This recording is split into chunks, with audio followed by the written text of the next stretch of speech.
Baik, Assalamualaikum warahmatullahi wabarakatuh. Pertama, perkenalkan nama saya Sutriyono. Saya berasal dari Lampung. Umur saya saat ini 23 tahun.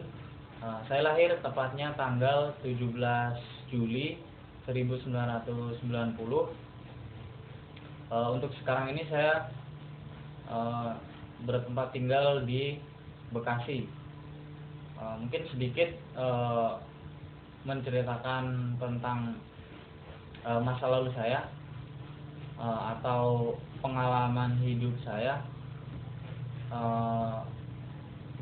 Di masa SD saya bersekolah di SD Negeri 1 di desa tempat tinggal saya, kemudian melanjutkan di Madrasah Tsanawiyah Al-Ikhlas, kemudian melanjutkan kembali di sekolah menengah atas atau di Madrasah Aliyah Al-Ikhlas. Kemudian setelah lulus, saya mencoba untuk lebih mengetahui dunia luar, atau saya mencoba untuk hidup mandiri. Akhirnya saya putuskan untuk pergi ke Bekasi hingga sekarang ini. Dalam perjalanan proses menuju kedewasaan tersebut, selama 4 tahun di Bekasi, saya pernah bekerja di beberapa perusahaan.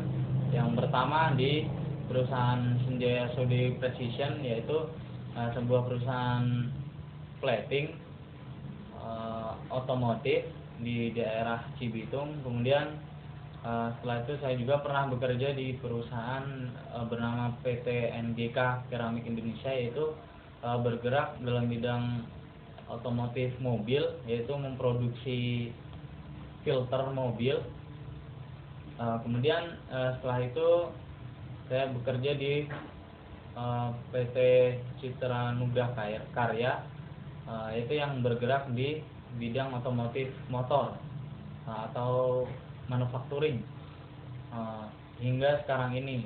Untuk di PT yang sekarang ini saya berposisi di laboratorium di quality assurance, yaitu ilustrasi pekerjaan saya yaitu memeriksa atau memverifikasi part, dalam hal ini dari customer maupun yang akan menuju customer, serta dari supplier. Ada beberapa alat yang setiap hari saya gunakan dalam hal ini yang mendukung kerja saya, yaitu yang pertama ada mesin yang bernama romcom, yaitu alat untuk mengukur kebulatan, kemudian kesimetrisan, cylindricity, kemudian parallelism, dan banyak lagi. Kemudian ada alat ukur yang menggunakan software juga yang bernama compressor, yaitu alat kontur, bisa mengukur sudut, kemudian jarak, diameter, banyak dan sebagainya. Kemudian ada lagi alat yang namanya microfocus, kemudian subcom, ada Rockwell, profil proyektor, kemudian Synchrony. Kemudian masih ada yang lain juga. Nah, pada kesempatan yang berbahagia ini, maksud saya untuk membuat video ini adalah untuk tugas UKOM atau uji kompetensi. Karena kebetulan pada saat ini saya kuliah di sebuah sekolah tinggi, mungkin lebih tepatnya yaitu bernama IKMI atau Institut Komputer Manajemen Informatika di daerah Cikarang. Mungkin dalam hal ini mungkin belum terlalu banyak yang tahu, tapi menurut saya sebuah kampus yang mudah dalam hal ini proses belajarnya, kemudian waktu untuk menempuh pendidikannya. Kebetulan saya mengambil diploma 3 teknik komputer, dan banyak lagi kemudahan-kemudahan yang ditawarkan oleh kampus saya ini. Kemudian dalam kesempatan ini tujuan saya untuk membuat video, yaitu selain untuk UKOM, yaitu untuk syarat untuk TA atau tugas akhir. Nah, yang ingin saya bahas dalam video ini yaitu tentang kewirausahaan, atau mungkin di sini kita sama-sama belajar. Jadi apabila ke depan atau dalam proses saya nanti menyampaikan materi ada beberapa kesalahan dalam ucapan atau materi yang menurut teman-teman sekalian perlu untuk diperbaiki, saya mohon kritik dan sarannya. Nah, dalam ketika kita berbicara masalah kewirausahaan, itu tentunya seseorang yang berwirausaha atau entrepreneur itu tidak lepas atau tujuan utamanya yaitu sukses atau menjadi orang yang sukses. Nah, ketika kita berbicara sukses, ada beberapa kata atau kalimat yang menurut saya perlu untuk kita cermati, yaitu sukses tidak hadir begitu saja dalam proses perjuangan mewujudkan mimpi, harapan, dan cita-cita seseorang. Ada 10 dimensi kekuatan dan pengetahuan sebagai sumber motivasi seorang entrepreneur dalam totalitas aksi bisnisnya. Nah, ketika kita berbicara sukses atau pertumbuhan keberhasilan bagi wirausaha tidak hadir begitu mudah. Proses perjuangan panjang, ibarat pertumbuhan seorang anak bayi, kemudian menjadi balita, kemudian anak-anak, remaja, hingga dewasa, yang terus menuntut pengorbanan berproses menuju kesempurnaan. Dalam hal ini sukses yang seperti di awal tadi. Kemudian tahap demi tahap membutuhkan kekuatan dan kecerdasan dalam mengelola pengorbanan. Sumber-sumber daya yang pada prinsipnya merupakan investasi jangka panjang, terutama yang bertumbuh dan berbobot dengan indikator kemajuan yang terukur. Sukses bukan hal yang dinanti untuk kemudian spontan menitipkan status bahwa kita telah sukses. Kemudian Anda telah meraih indikator keberhasilan seperti dalam pikiran kita, yaitu dalam hal ini mimpi, harapan, dan cita-cita Anda yang mungkin dan telah terwujud. Kemudian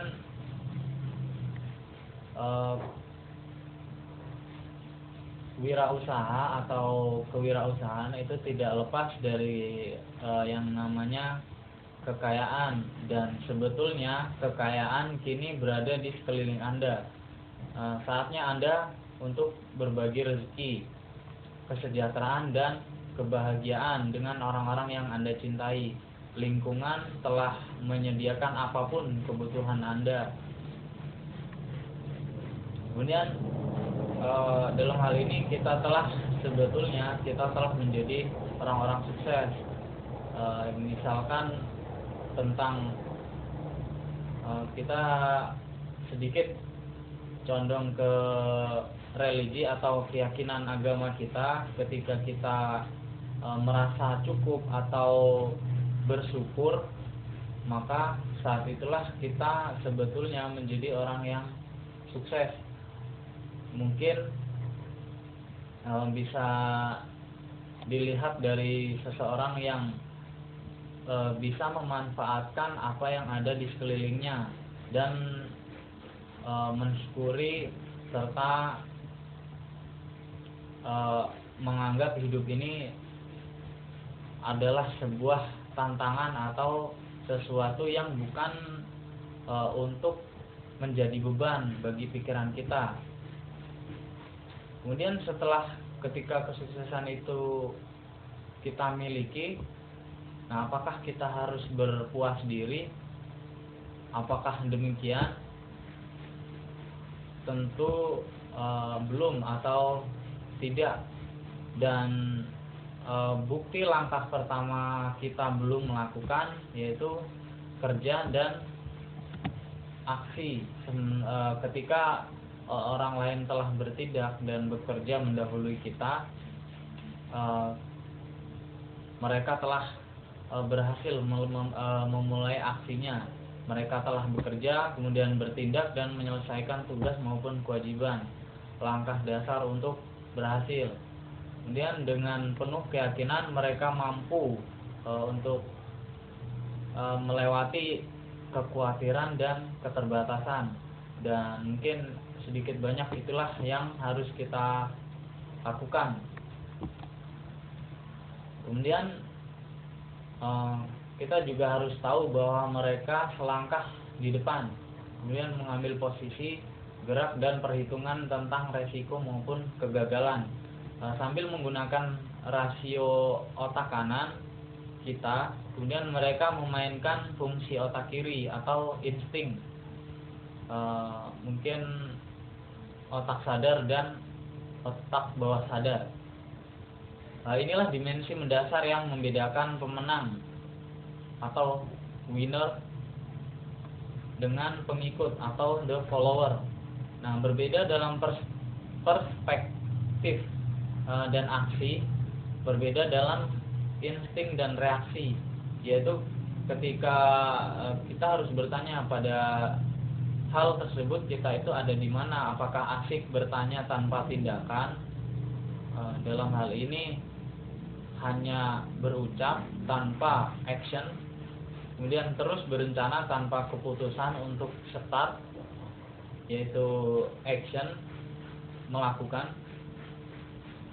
Apakah kita demikian?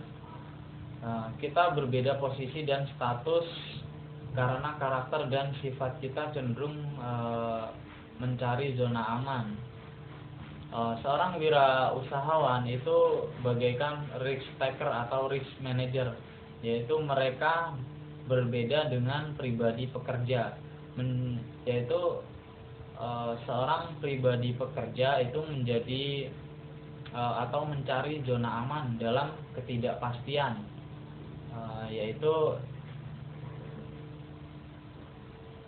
yang mereka cari adalah uang. Selain itu nanti dulu.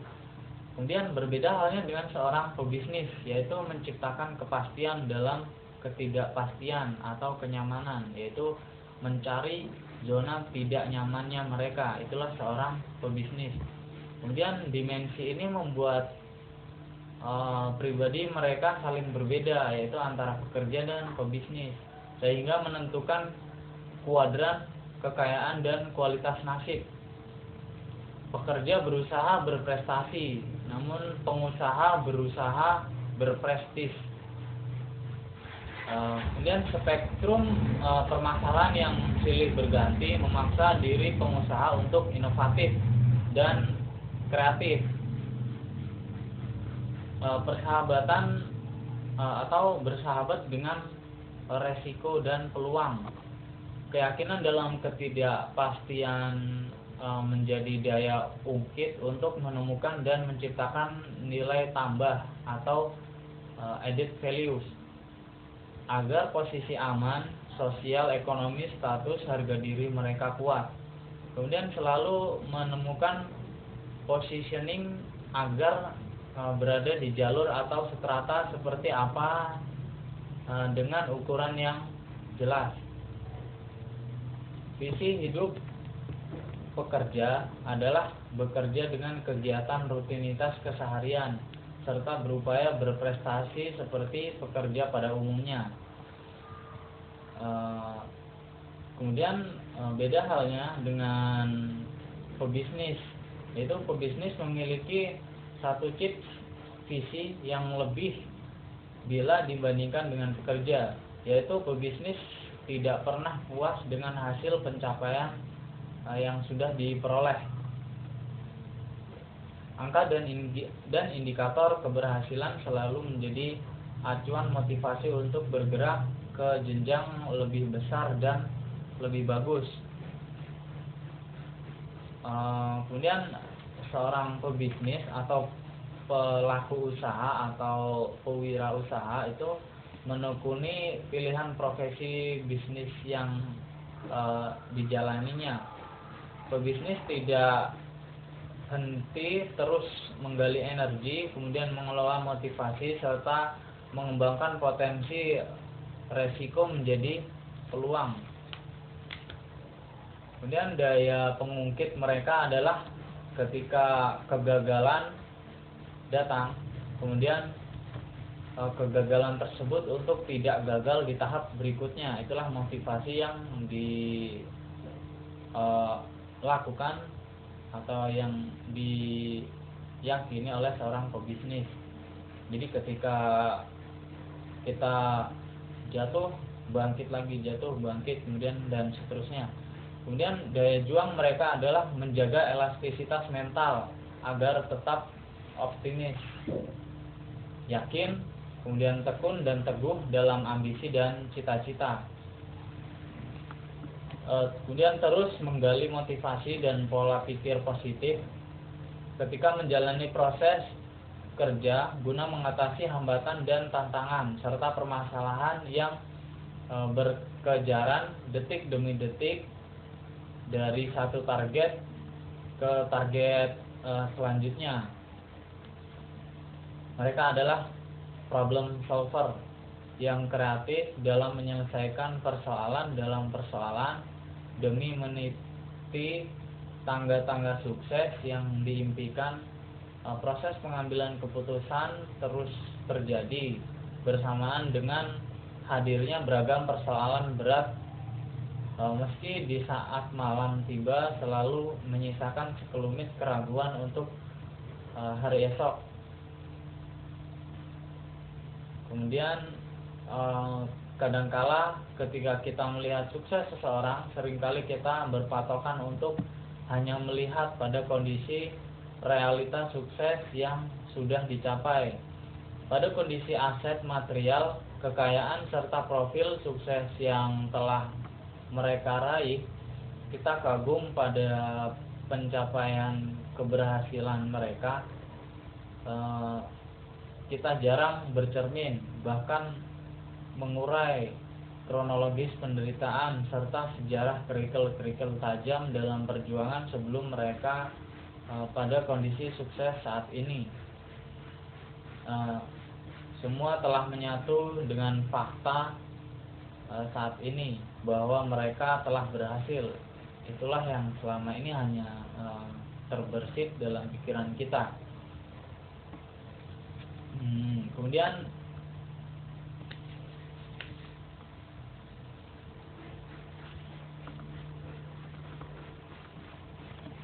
yang mempengaruhi kesuksesan seseorang yaitu ada beberapa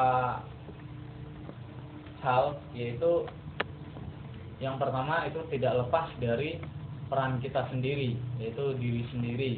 Kemudian orang tua, yaitu sebagai dalam hal ini yaitu sebagai orang terdekat. Kemudian motivasi dari orang-orang yang telah sukses. Kemudian ketika transfer motivasi terjadi, apabila kita mau belajar untuk mengetahui proses perjuangan panjang dari usaha setiap orang-orang yang telah berhasil, kemudian belajar mendalam bagaimana upaya dan pengorbanan berat yang pernah terjadi, dan dialami hingga status keberhasilan berada di pihak mereka saat itu. Belajar dari fakta yang orang-orang telah sukses atau fakta dari mereka, yaitu ternyata keberhasilan kita pun merupakan hasil kerja cerdas dari keahlian kita mengungkit tantangan menjadi kekuatan. Meretas hambatan menjadi peluang. Kemudian sebetulnya permasalahan adalah daya dorong diri untuk tidak berputus asa menemukan solusi terbaik ke pola dan arah kemajuan berikutnya. Kita belajar mentransfer motivasi serta bagaimana proses learning by doing mereka. Kita saat ini bisa saja masih berada pada posisi sebagai pekerja, mungkin termasuk saya yang masih berkutat dalam posisi sebagai pekerja.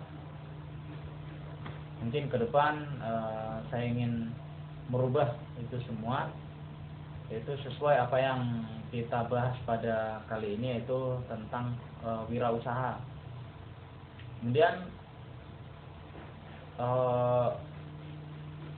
pekerja atau seseorang itu dapat menempatkan diri sebagai pribadi bermental, kemudian pengikut atau bermental pengikut karena masih sedang atau mencuri ilmu dan strategi sukses dari para pemimpin dan pihak yang posisi prestasinya di atas status kita sebagai pekerja. Mungkin ada positifnya juga ketika kita mencuri atau mengetahui apa strategi sukses yang mereka lakukan untuk memperoleh posisi mereka saat ini, yang dalam hal ini adalah atasan-atasan kita. Dan ada hal yang perlu kita tahu. Yang pertama yaitu kita harus berani, yaitu berani menantang resiko dalam berwirausaha, yaitu berani mengambil keputusan untuk mengembangkan sifat-sifat dan karakter serta perilaku positif, seperti halnya mereka atasan-atasan yang sudah lebih dahulu merasakan sukses. Berani untuk memiliki visi sukses sebagai pemenang, itu berani untuk bermimpi dan mewujudkannya. Dan kenapa tidak kita coba saja? Mengapa perlu ada alasan untuk takut? Toh seorang juara berawal dari posisi peminat atau pengikut. Kalau kita kembali ke agama atau ilmu agama yang pernah saya tahu, yaitu kita selayaknya harus selalu tetap bersyukur, yaitu karena di belakang kita ada kekuatan tak terhingga yang senantiasa membantu kita. Kemudian di depan kita ada masa depan tak terbatas. Kemudian di sekeliling kita banyak kemungkinan tanpa akhir yang tentunya dalam hal ini kita ambil positifnya. Kemudian kita perlu uji coba dan uji tanding sebelum masuk gelanggang nominasi. Ketika kita tidak perlu ada kata atau sikap kalah sebelum naik ring pada pertarungan nyata meraih kerja-kerja sukses. Level mental kita naik satu tingkat, kemudian bisa naik lagi ketika kita menyadari bahwa bukan hal mudah untuk meraih sebuah keberhasilan. Perlu untuk diperjuangkan, jatuh bangun dan melelahkan dengan segala jenis pengorbanan dan hambatan terus konsisten, kemudian menyeka keringat dan menaikkan semangat agar kegagalan kemarin tidak atau menjadi hasil kerja hari ini.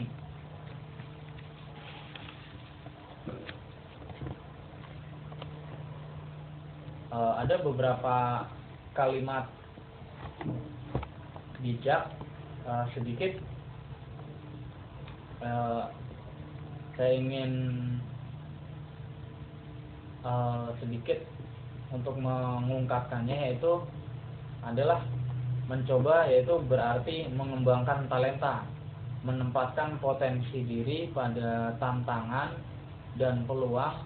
Tidak mencoba berarti membuat diri sendiri kerdil, ibarat katak di dalam kurung.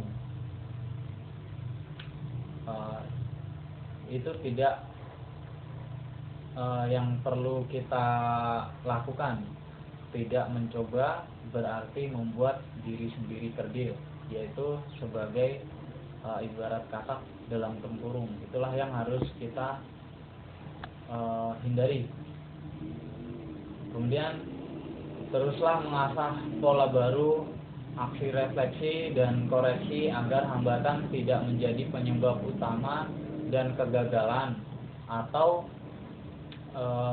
ketidakmampuan kita dalam menguasai situasi. Hambatan menjadi daya penggerak untuk lebih cerdas dalam menemukan solusi. Kata gagal tidak ada dalam kamus tipikal orang sukses. Hambatan hanya pelengkap dan pendobrak keinginan untuk meraih target hari ini, sehingga kriteria dan indikator sukses yang umum di opini masyarakat telah menjadi kesepakatan serta taruhan harga diri sendiri menjadi berkesinambungan. Kata gagal sebetulnya saya pernah membaca di sebuah buku. Sebetulnya di dunia ini tidak ada orang yang gagal, tapi yaitu orang yang berhenti sebelum sukses.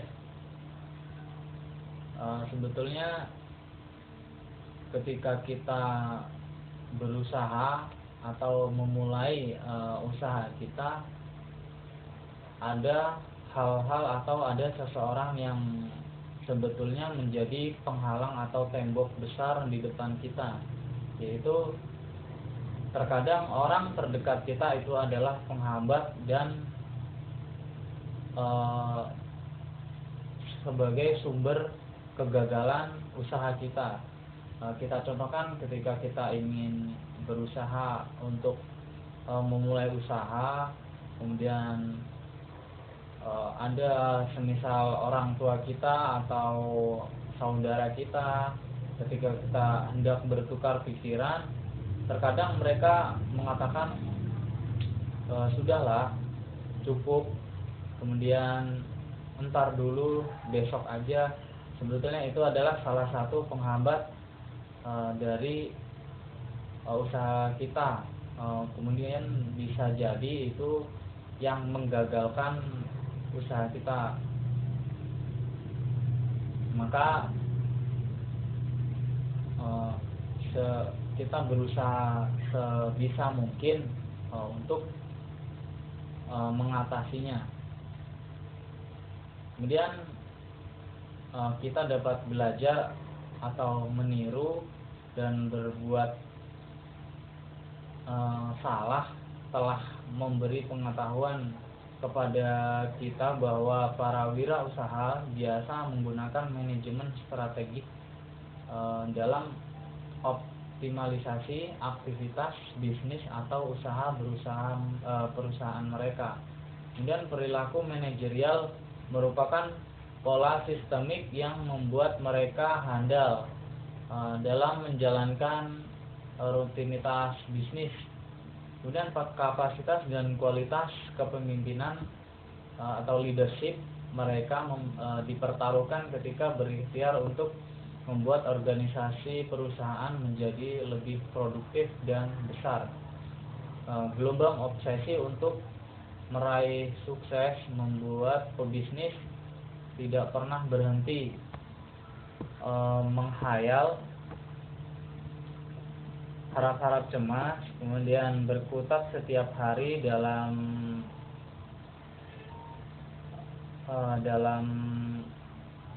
rangkaian aktivitas bisnis.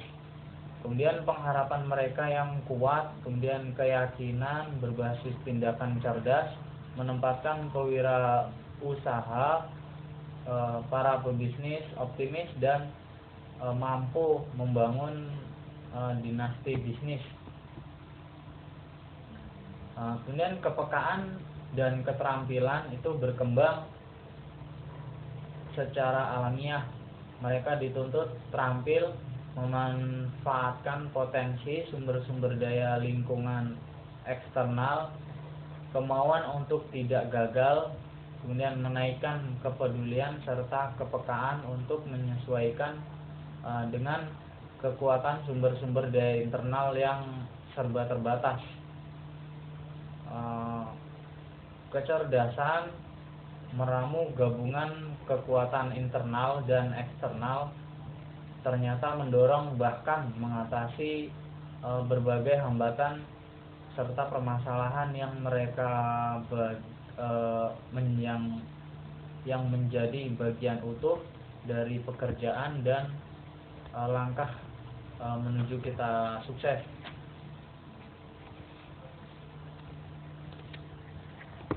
Dalam keterampilan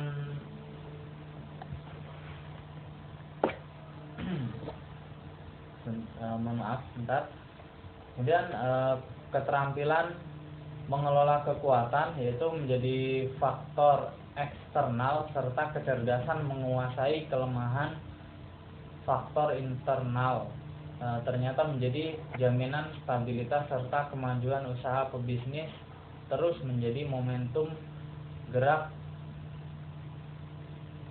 usaha, bahkan mengembangkannya secara kreatif agar posisi keberhasilan jangan sampai diambil alih oleh kompetitor. Satu langkah lebih cerdas di depan, sehingga setiap keputusan strategis merupakan upaya maksimal untuk memposisikan produk, barang atau jasa bisnis mereka pada posisi lebih baik pada persaingan pasar yang semakin ketat. Oleh karena itu tidak perlu ada keluhan, kepasrahan atau perilaku menyerah. Tidak perlu dimiliki sebelum intensitas resiko atau tantangan yang dihadapi.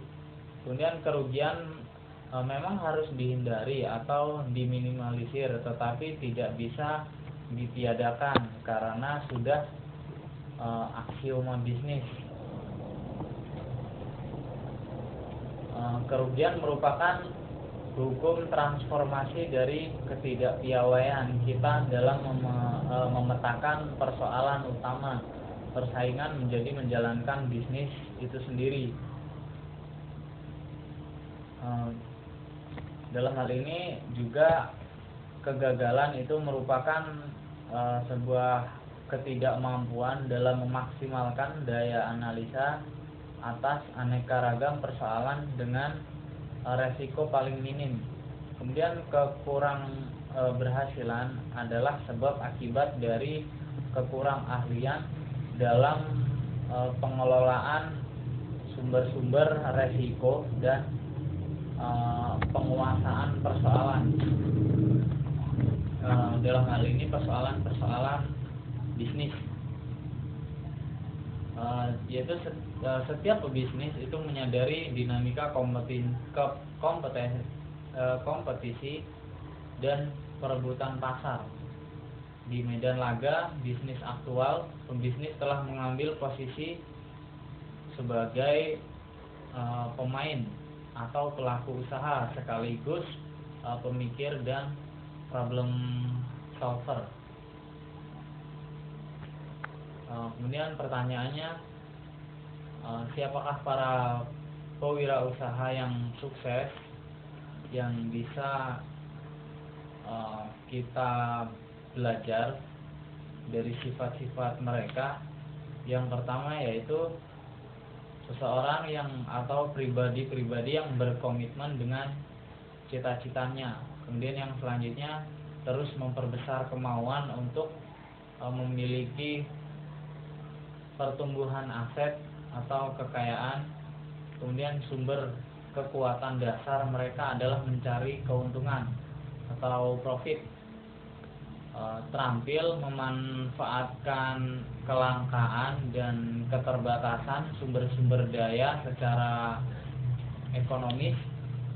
Kemudian menempatkan diri dan fungsi sebagai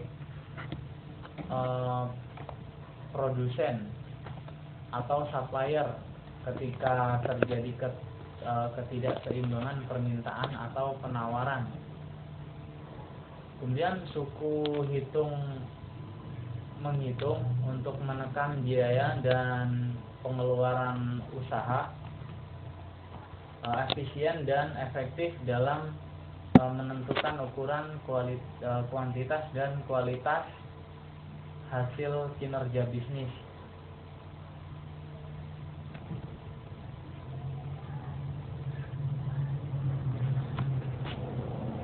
Kemudian yaitu sebuah konsisten dan kerja keras itu melampaui keyakinan adalah daya dorong untuk sukses. Karena ciri khas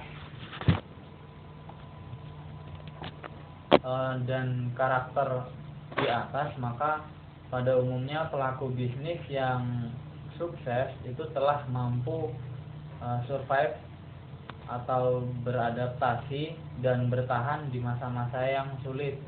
Mereka selalu memperbesar potensi 10 dimensi sumber kekuatan dasar untuk optimis dalam ketidakpastian mekanisme pasar bebas. Para wirausaha mampu memperlihatkan perilaku positif dari mata rantai permasalahan yang selalu menariknya untuk patah semangat.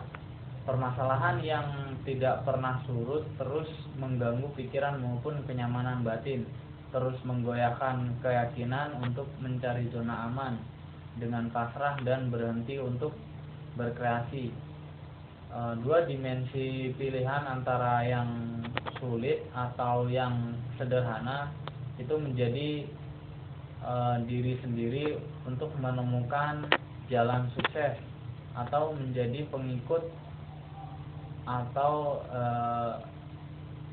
seorang pekerja pada orang lain sehingga menyediakan sukses orang lain, bukan sukses untuk diri kita sendiri. Jalan sulit menjadi mudah karena power instinct sejak awal telah menjadi kekayaan pribadi. Persoalan yang muncul berikutnya ternyata bahwa tidak setiap pribadi mau dengan tekun, sabar dan kreatif mengenali atau menggali energi dalam endogen ini. Pasrah dan menerima lebih sering sebagai pilihan ketika kita tidak kuat untuk mengatasi persoalan, sehingga tidak terpancar daya dorong alamiah dari spirit dan motivasi sendiri mencapai tahap keberhasilan berikutnya. Kemudian ada obsesi dan tujuan hidup.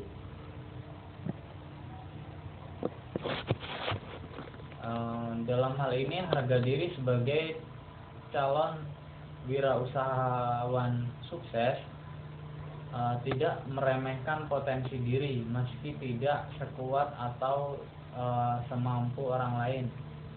Mereka terus menggali sumber kekuatan spirit dan berpegang teguh pada cita-cita sukses sehingga memiliki daya power dan kekuatan untuk mewujudkan obsesi jangka panjang. Selangkah demi selangkah, power terus digalakan, dihidupkan, sehingga mendorong pemikiran, sikap, dan perilaku untuk bertindak lebih energik dan juga efektif. Kemudian sesaat menyeka keringat sambil menatap sekilas perjalanan sepanjang hari kemarin, istirahat sambil mengumpulkan energi guna meyakinkan diri bahwa perjalanan hari esok masih mampu untuk dilanjutkan demi meraih target tujuan usaha. Ada kesadaran bahwa semua membutuhkan waktu, proses, dan ruang. Keberhasilan hanya konsekuensi dari perjuangan panjang yang tidak selalu ramah, karena sukses adalah hasil suatu pencapaian pada termin dan tahapannya masing-masing. Ada kesadaran bahwa diri sendiri adalah subjek pertama dan utama dalam pemecahan permasalahan. Kitalah pelaku tunggal dalam proses pengambilan keputusan untuk berhasil. Meski ada pihak-pihak yang bekerja sama dan turut dalam penetapan solusi yang bisa kita ambil dari saudara-saudara kita untuk sedikit berbagi solusinya. Kemudian dimensi kekuatan dasar sudah tersedia saat energi penggerak kerja cerdas, yakni daya cipta atau akal budi sebagai kekayaan pribadi menunggu pembuktian. Action cerdas untuk menaiki bukit-bukit terjal kompetisi meraih keberhasilan. Ada pilihan dan peluang kita memasuki kuadran terlatih dan tidak. Kita patut belajar cerdas yang berani untuk menggeser kuadran dari status semi terdidik ke kuadran terdidik, bahkan terlatih melalui aktivitas serta proses aktual bisnis yang sedang dijalankan. Lingkaran aktivitas bisnis membentuk kualitas diri secara langsung. Kecerdasan intelektual kita meningkat dari waktu ke waktu karena makin terbiasa mengkaji serta menyelesaikan permasalahan secara tepat. Kumpulan pengetahuan dan pengalaman makin memperkuat insting untuk tidak jatuh pada kegagalan yang pernah terjadi. Tambahan pengetahuan teknis mendorong naluri kita untuk selalu menemukan atau menghasilkan nilai tambah ekonomis dan manfaat bagi konsumen, sehingga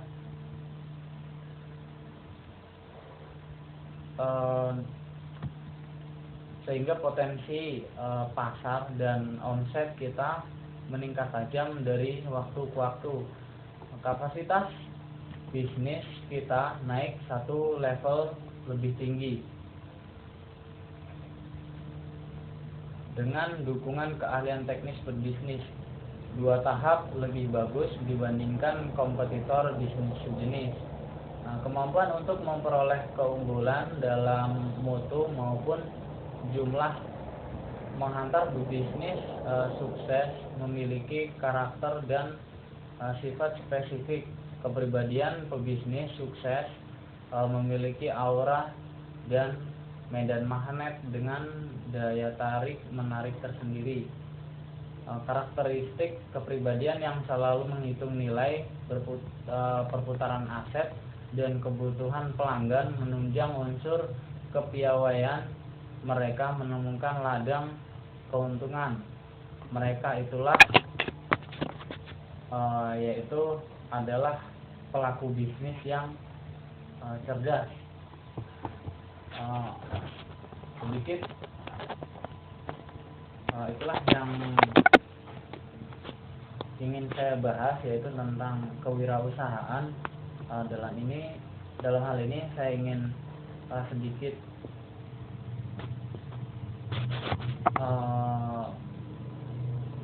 berbagi tentang pengalaman wirausaha dulu sewaktu masih bersekolah